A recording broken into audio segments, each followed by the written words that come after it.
हाँ, तो पिछले वीडियो में हम लोग जहाँ तक पढ़े हैं, आज उससे आगे भ्रांतिमान अलंकार के विषय में पढ़ेंगे।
इसका लक्षण है कि भ्रांति और की और में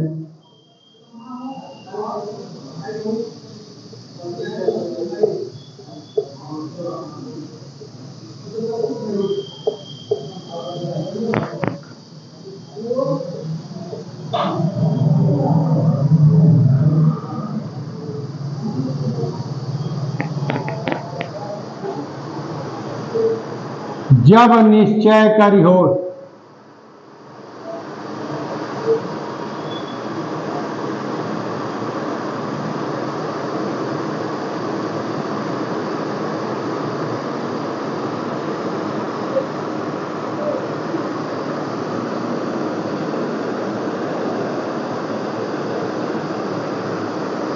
भ्रांति और की और में जब निश्चय करी हो, ताहि भ्रांति और भ्रम कहत।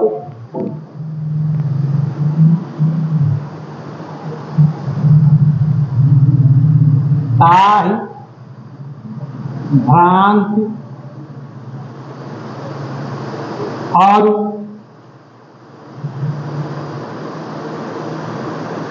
भ्रम कहत।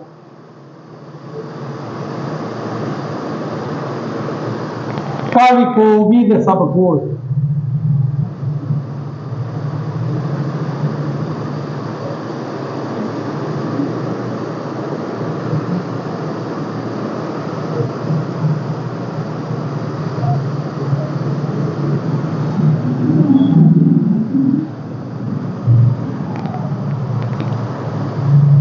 इसका लक्षण है, इस भ्रांतिमान का अर्थ होता है यथार्थ से परे भ्रम।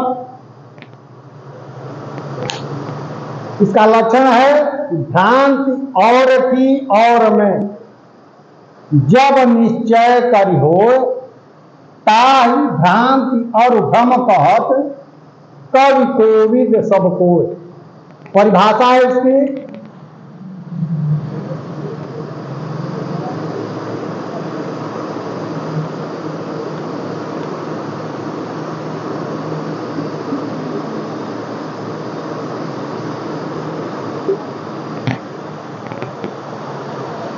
जहां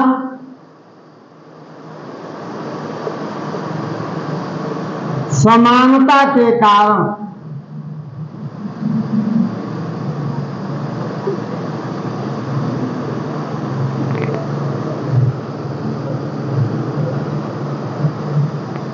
एक वस्तु या व्यक्ति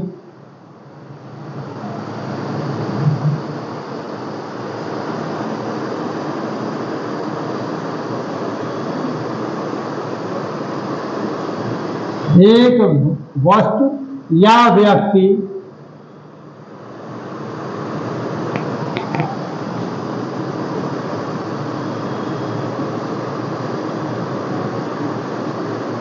ब्रैकेट में उपमेय का दूसरे वस्तु या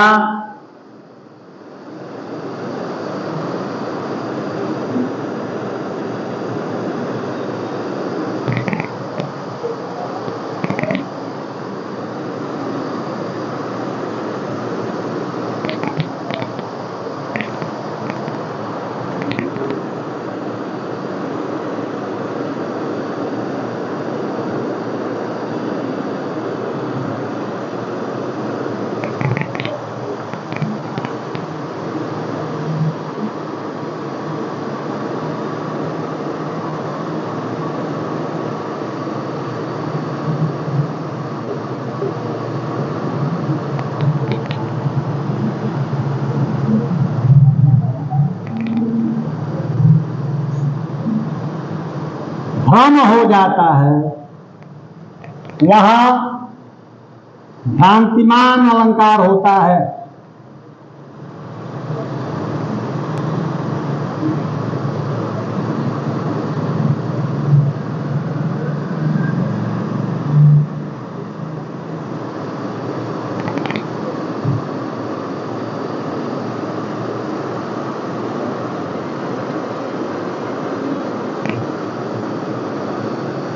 जैसे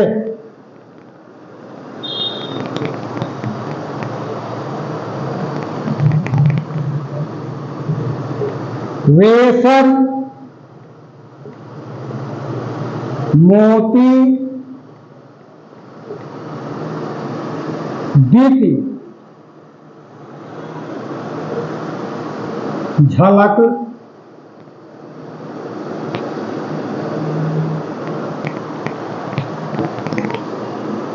पड़ी आधार पर आन,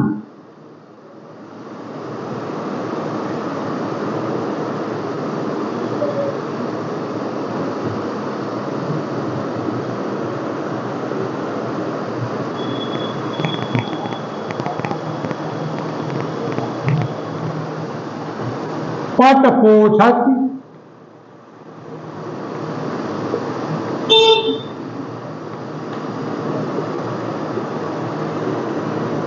चूनो समझ,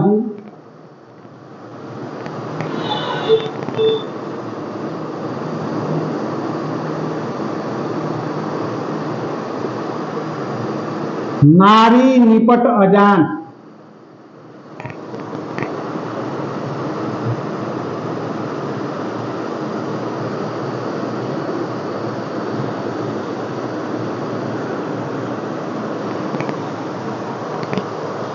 अब देखिए, भ्रांतिमान का शाब्दिक अर्थ होता है यथार्थ से परे या झूठा भ्रम।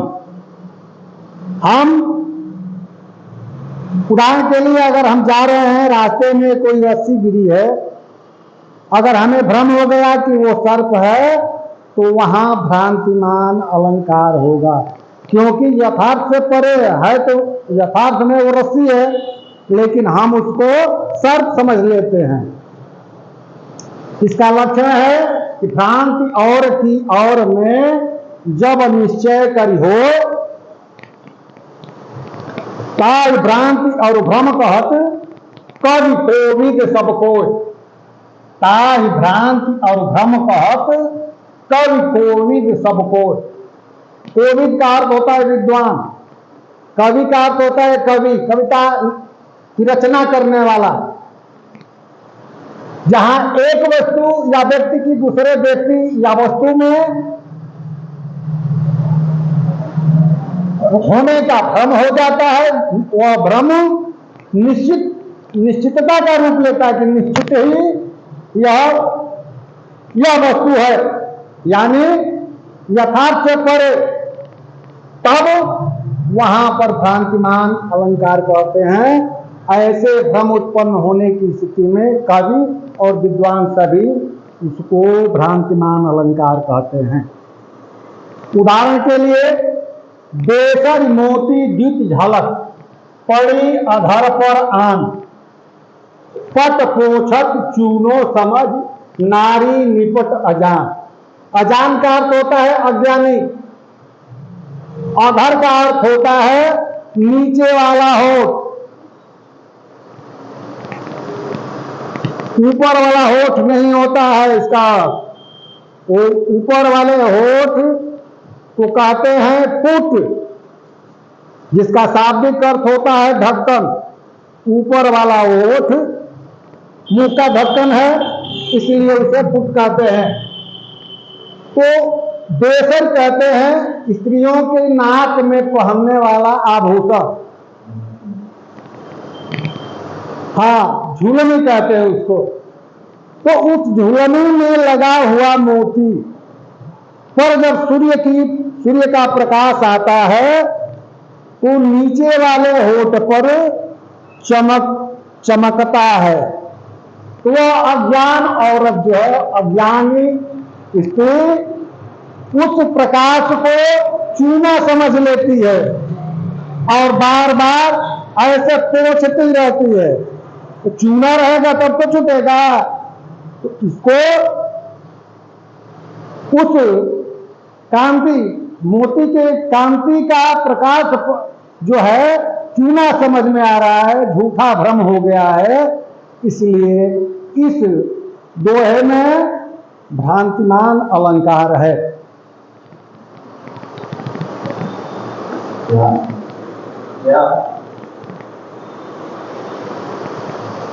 अगला उदाहरण,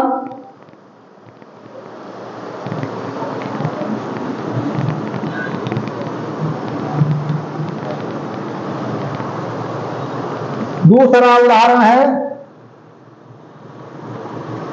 विधुमदनहि।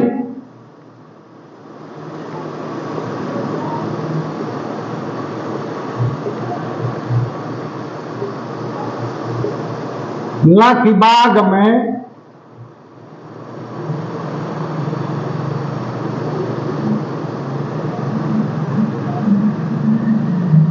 चाटन लगे किशोर।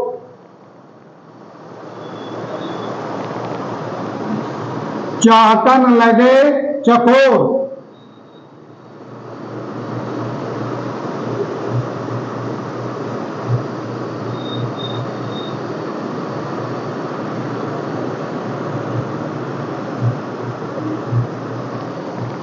विधुमदनहि लख बाग में चाटन लगे चकोर। वारिज बास विलास ही।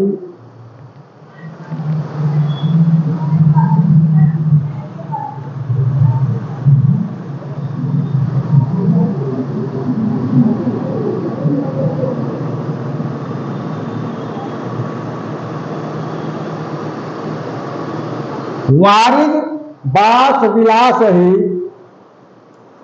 अलकुल विपुल विभो।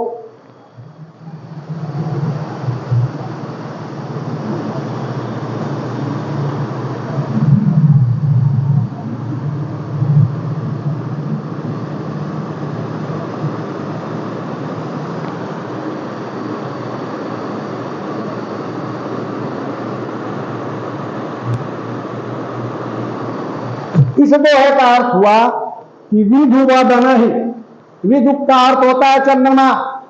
चंद्रमुखी नायिका के मुख को देखकर क्या चकोर पक्षी क्या समझने लगते हैं? चंद्रमा समझ लेते हैं और चंद्रमा समझ करके चहकने लगते हैं, जबकि वास्तविकता इससे परे है।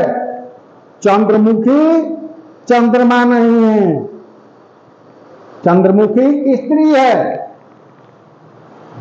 वारिज बास विलास ही, वैसे अलकुल, अल माने होता है भौरों का कुल माने समूह।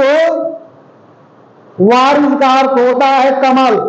कमल के गंध का आनंद लेकर भौरों का समूह जो है अत्यधिक आनंदित हो जाता है।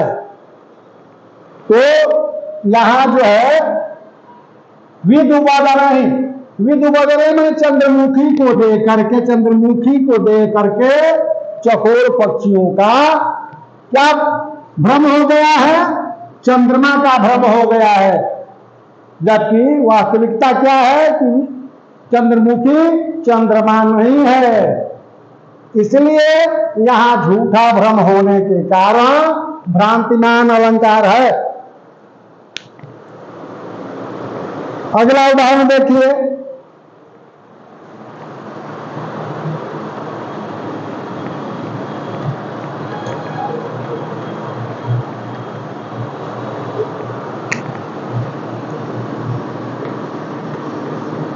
पांव महावर देन को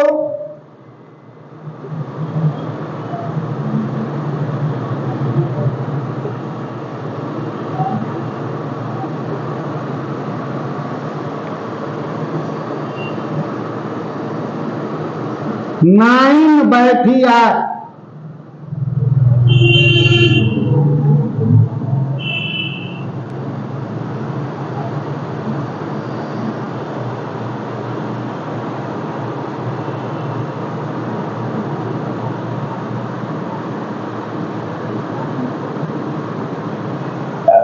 पांव महावर देन को नाइन बैठी आए, फिर जान महावरी।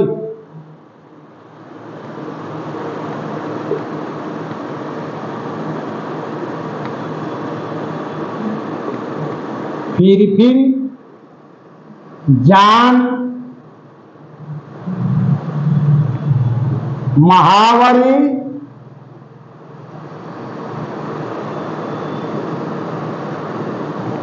एड़ी मीजत जात।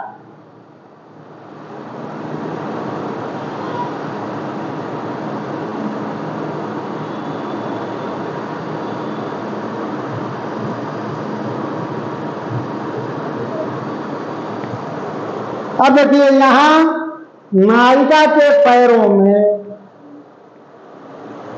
सौभाग्य का सूचक महावर लाल रंग का जो होता है, लगाने के लिए नाइन आकर बैठी हुई है। लेकिन नायिका को अपने पैरों को देख करके नायिका के पैरों में इतनी लालिमा है कि सोच रही है कि ये तो इसमें खुद महावर लगा हुआ है, तो महावरी को एड़ी से दबा रही है। अब आप लोगों को थोड़ा दिक्कत होगा कि महावरी जो ये महावर रंग का जो शीशी होता है, रुई को गोलाकार बना करके और उस महावरी के शीशी में उसे डुबाते हैं, डुबा करके उसी के सहारे पैरों में लगाते हैं। तो वही रुई का गोली जो है महावरी के नाम से जाना जाता है। तो फिर जान महावरी सोच रही है कि हमारे पैरों में ऑलरेडी पहले से ही महावर लगा हुआ है, तो समझ रही है उस महावरी को बार बार दबा रही है, उसको झूठा भ्रम हो गया है, इसलिए यहां भ्रांतिमान अलंकार है।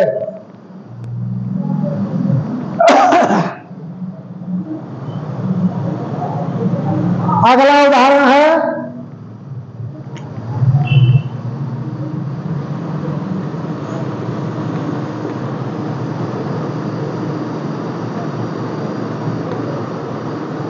मुन्ना तब मंदिर के सिर पर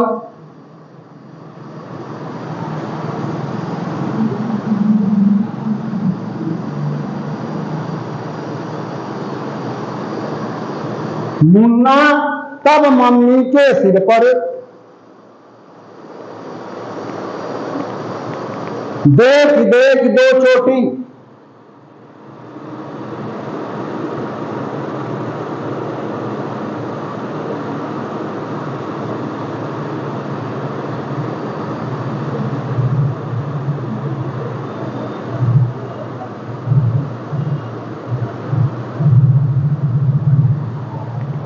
मुन्ना तब मम्मी के सिर पर देख देख दो चोटी, भाग उठा भय मान कर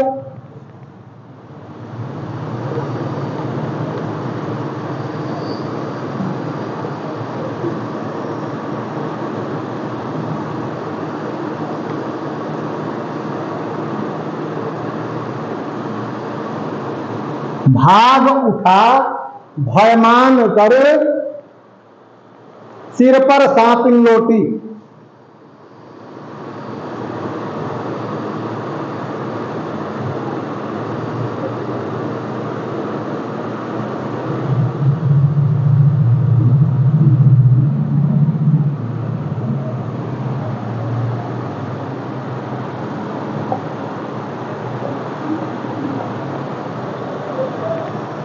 प्रस्तुत उदाहरण में नायिका का अपना लड़का है, लेकिन वह अपने मम्मी के सिर पर जो बालों को पिरो करके चोटी बनाती हैं, उस चोटी को देख करके उस छोटे बच्चे को यह असत्य ज्ञान हो गया है कि यह चोटी नहीं है, ये क्या है, दो सांपिन है। इसलिए वहां मम्मी के पास डर का उसको भय हो जा रहा है, भय होकर के वहां से भग जाता है। इसलिए झूठा भ्रम होने के कारण यहां भी भ्रांतिमान अलंकार है। अब चलते हैं आगे, इसके बाद वाला संदेह अलंकार पर। उससे पहले मैं आप लोगों को एक बार पुनः इसके विषय में बता देना चाहता हूं कि भ्रांतिमान का अर्थ होता है यथार्थ से परे या वास्तविकता से परे। इसका लक्षण है कि भ्रांति और की और में जब निश्चय करी हो, ताहि भ्रांति और भ्रम कहत कवि कोविद सबको। जहां समानता के कारण एक वस्तु या व्यक्ति का दूसरे वस्तु या व्यक्ति का भ्रम हो जाता है, वहां भ्रांतिमान अलंकार होता है। जैसे उदाहरण के लिए उदाहरण समझा दिए हैं विद्वत। एक अंतिम उदाहरण फिर से मैं इसको रिपीट कर देना चाहता हूं, दोहरा देना चाहता हूं कि एक नायिका का एक लड़का है, वह जाकर के अपने मम्मी की गोदी में खेल रहा है, लेकिन अचानक जब नजर उसके चोटी दो लटके हुए चोटियों पर पड़ता है, तब उसको भ्रम हो जाता है कि ये चोटी नहीं है, इसमें सांपिन है, ये दोनों जो है सर्प हैं। अब उसको भय हो, झूठा भ्रम हो जाता है, और झूठा भ्रम के कारण, भय के कारण वहां से उठकर भाग जाता है। इसलिए झूठा भ्रम होने के कारण यहां भ्रांतिमान अलंकार है। अब हम अगले टॉपिक पर चलते हैं। अगले नंबर पर संदेह अलंकार, छठवां नंबर, ये पांचवा नंबर था।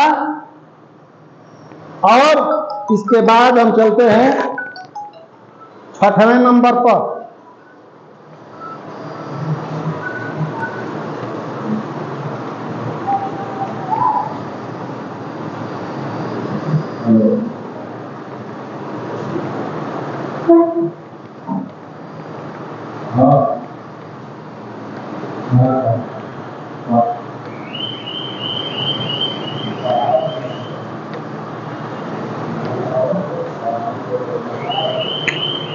छठा नंबर है संदेह अलंकार।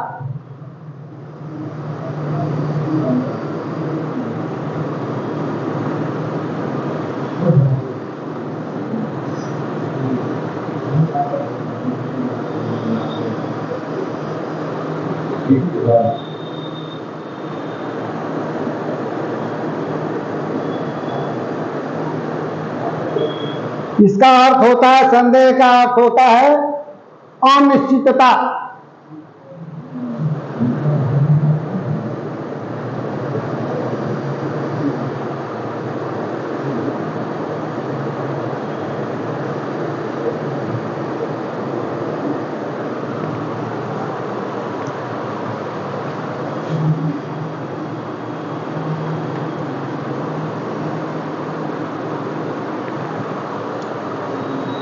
इसका लक्षण है निश्चय हो न वस्तु को सो संदेह कहा। निश्चय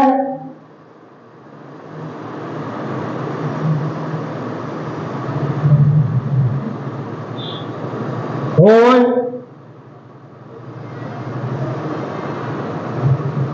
न वस्तु को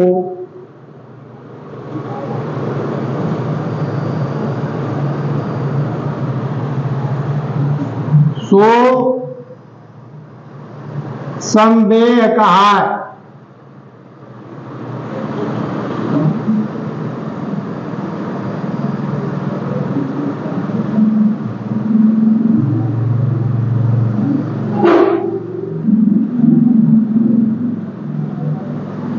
निश्चय होए न वस्तु को सो संदेह कहा। किंधो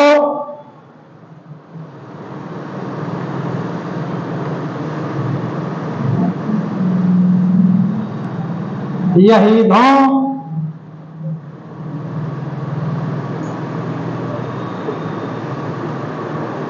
या किया।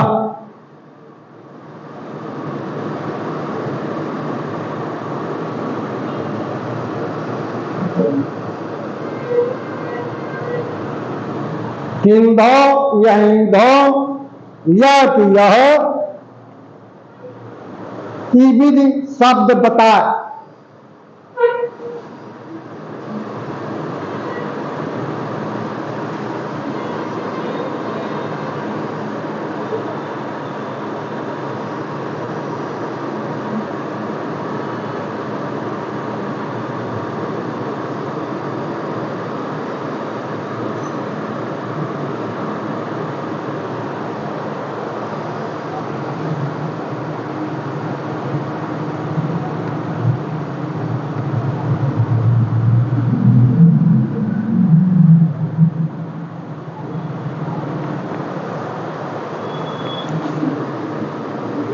परिभाषा है इसकी, काव्य में जहां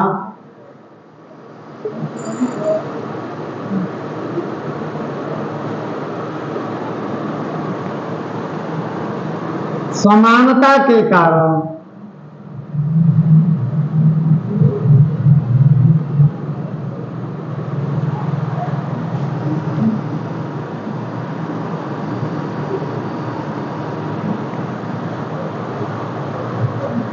एक वस्तु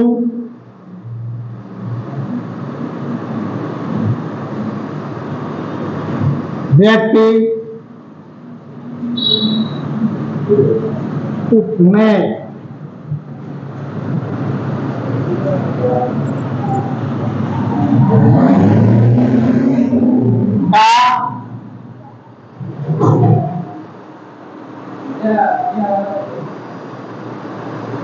दूसरे व्यक्ति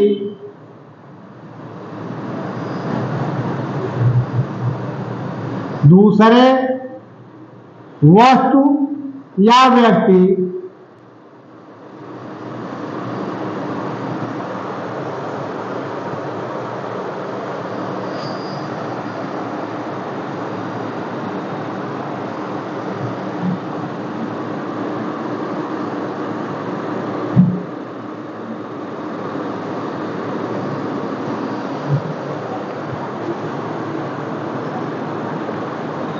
का संदेह हो जाता है।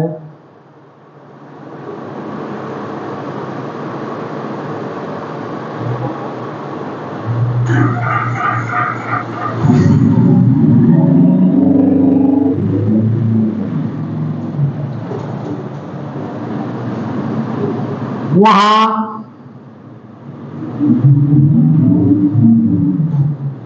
संदेहालंकार होता है।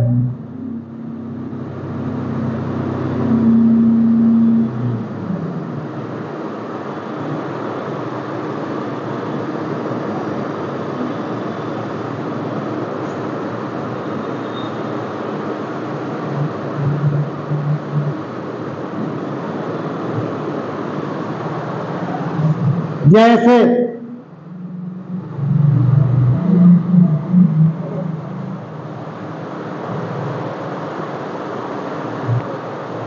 उदाहरण के लिए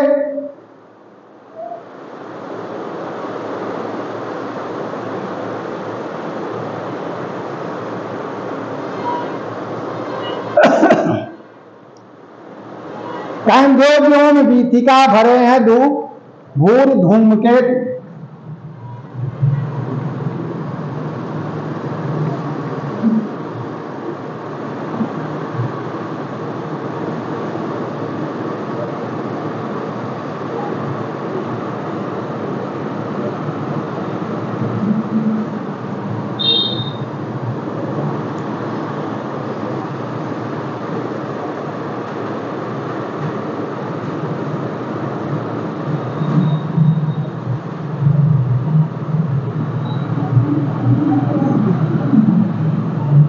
कैंध्यो व्योम वीथिका भरे हैं घोर धूमकेतु, वीर रस वीर तरवार शिव भारी है।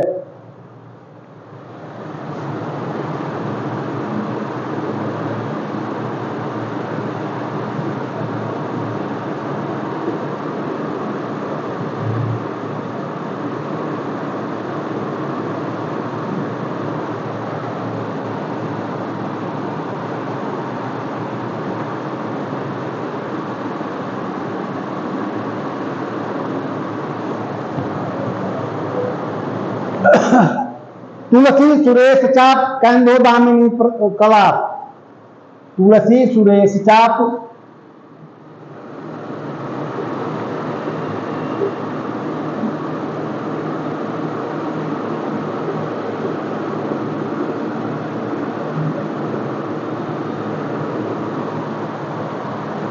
कैंधो दामिनी कलाप,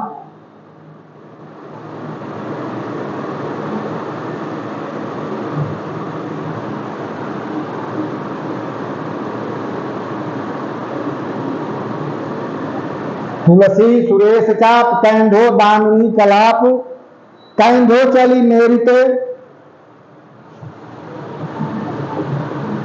कैंधो चली मेरी ते,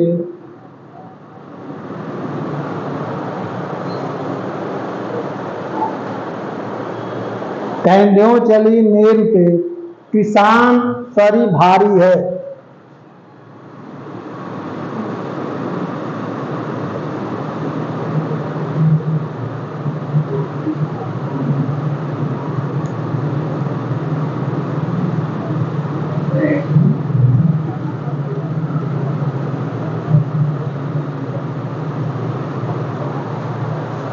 अब देखिए यहां जहां काव्य में जहां समानता के कारण एक वस्तु या व्यक्ति में दूसरे व्यक्ति या वस्तु का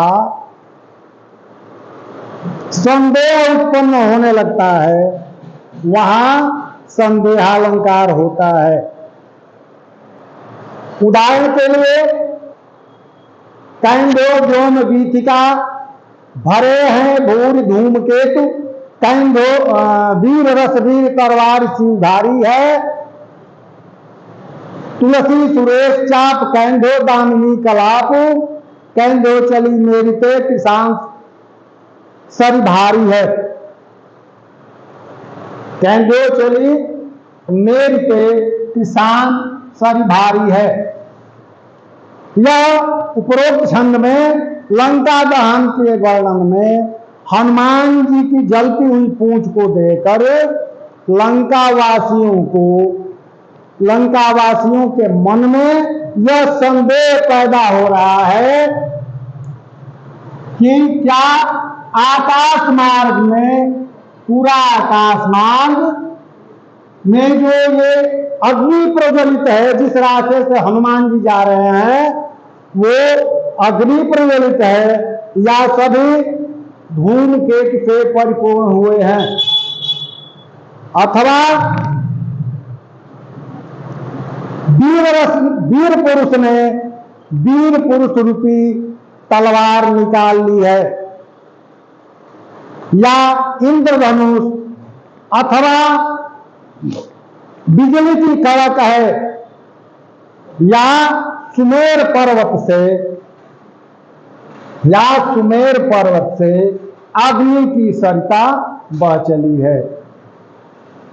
तो यहां क्या है, असमंजस की स्थिति है, अनिश्चितता की स्थिति है, और इसकी सबसे बड़ी पहचान है कैंधो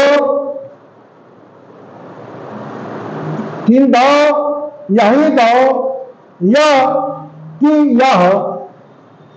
ये वाचक शब्द विद्यमान रहते हैं संदेहालंकार में। किंदो यही दो यह कि यह, ये सभी वाचक शब्द हैं, इनमें से कोई न कोई विद्यमान रहेगा। अगला उदाहरण है, ये महाभारत प्रसंग से है।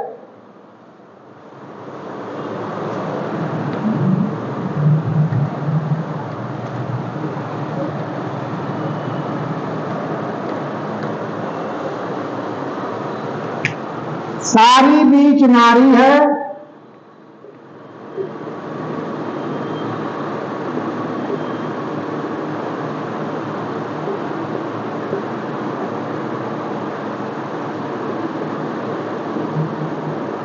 कि नारी बीच सारी है,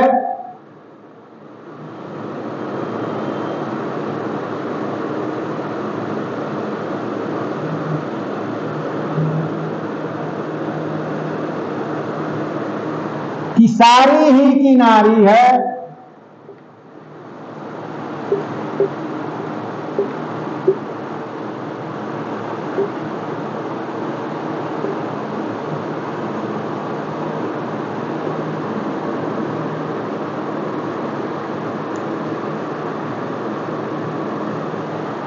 कि नारी ही की सारी है।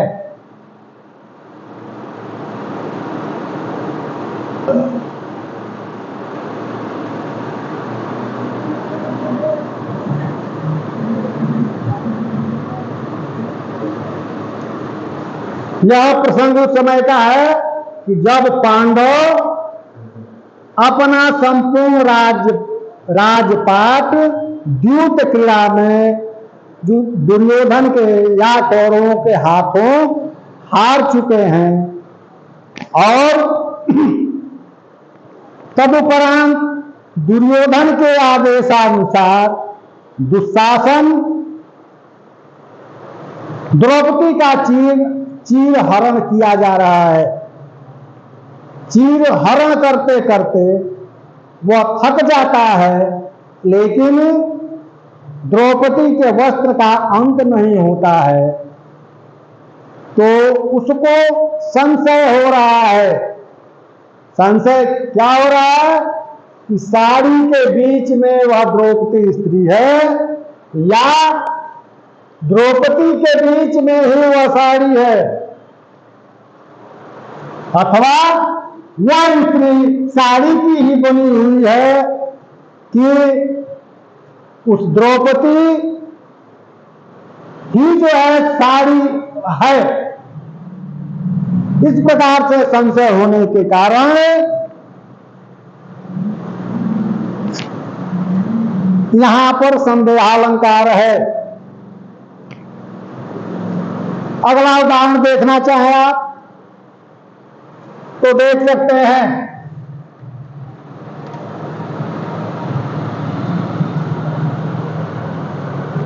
अगला उदाहरण है, मानस से है, तो तुम श्यामल गौर शरीरा।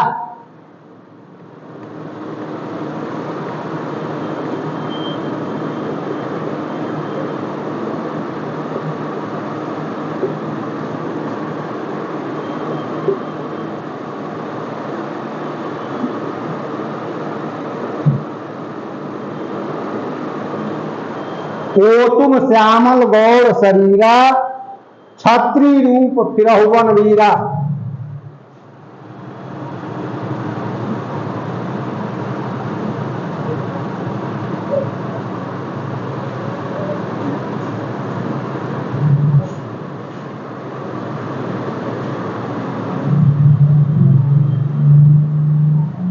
तो तुम श्यामल गौर शरीरा, छत्री रूप फिरहुवन वीरा, कि तुम तीन देव महकऊ।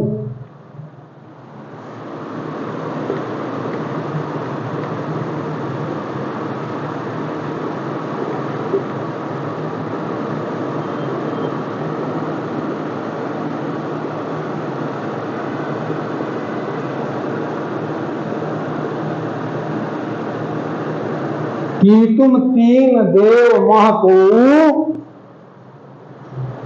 नर नारायण की तुम दो।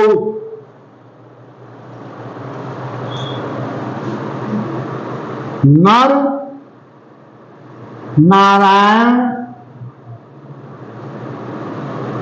कि तुम दो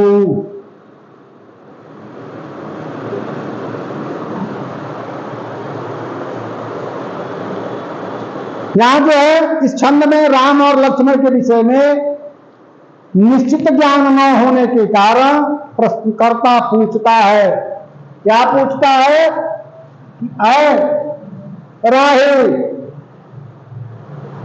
श्याम और गौर वर्ण के शरीर को धारण करने वाले तुम दोनों छत्री के रूप में निर्जन वन में विचरण कर रहे हो, तुम बताओ कि कौन हो?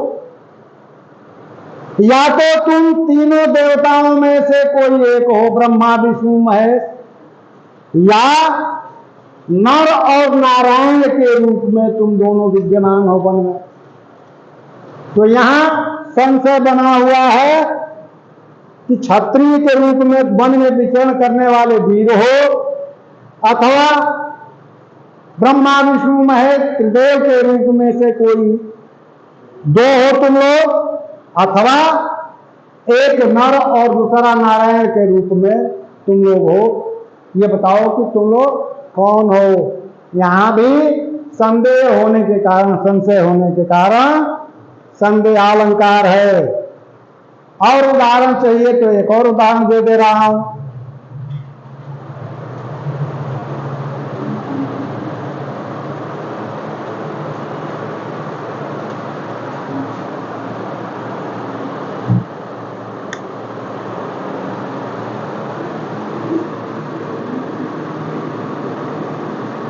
तुम हो अखिल विश्व में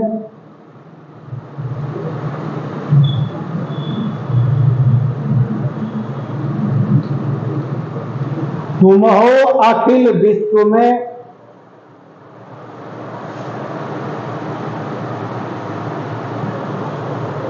या यह अखिल विश्व है तुम में।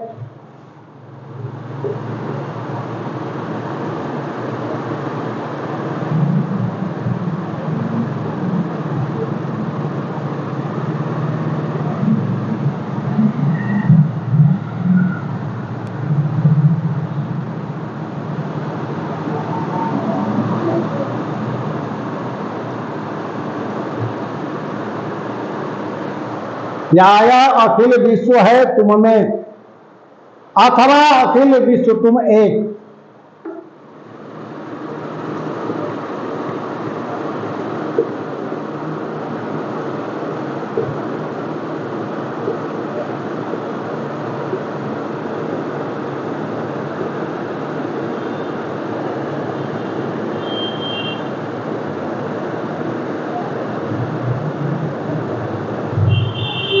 ये पंक्तियां निराला जी की हैं।